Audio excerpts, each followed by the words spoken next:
Hi, I'm going to spend a few minutes talking about dizziness. Now, if you suffer from dizziness, the first thing to do, if you haven't already, is go and see the doctor. Most of the people that come and see me that have been suffering from excessive dizziness or vertigo-related things have seen the doctor. And very often, originally, there was some kind of physiological cause. Maybe they had labyrinthitis or some infection of the inner ear or something. But now it's a year later, and the doctor says, well, we've cured the infection, what, but you're still dizzy. And they go, I don't know. I'm so worried about it all the time. Now, what happens if someone is worried about being dizzy is that they create dizziness. If you were to stand up after you've watched this and tap and stand with your feet together and tap yourself gently on the top of the head with your fingertip over and over and over again, your awareness would go right up to the top of your body and you'd start to feel unbalanced and dizzy. So when you focus on worrying about being dizzy, you are basically programming yourself to be dizzy. It's like a hypnotic command to yourself.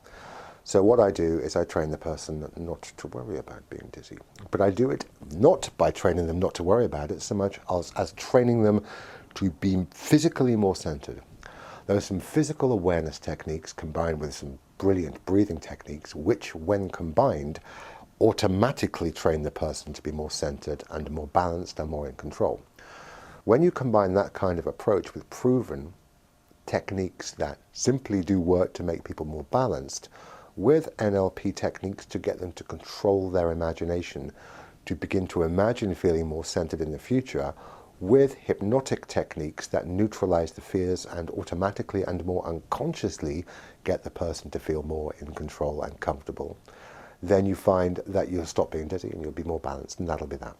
You'll look back and go, that was weird, I was dizzy all that time, but I stopped worrying about it, and now look at me. I can go anywhere. I can feel balanced, and I am centered.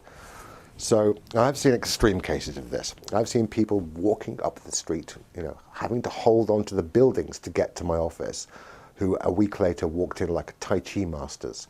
It's not that I'm brilliant, it's just that these techniques are, and the approaches, yes, I have a bit of an attitude about it. I'm very focused on them being more centered, and that helps. But it's the person themselves that creates all the magical change. I'm just a bit of a catalyst for them.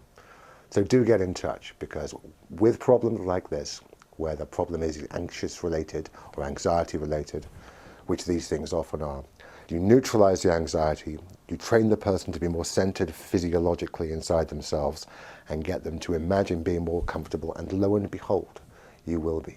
So do get in touch.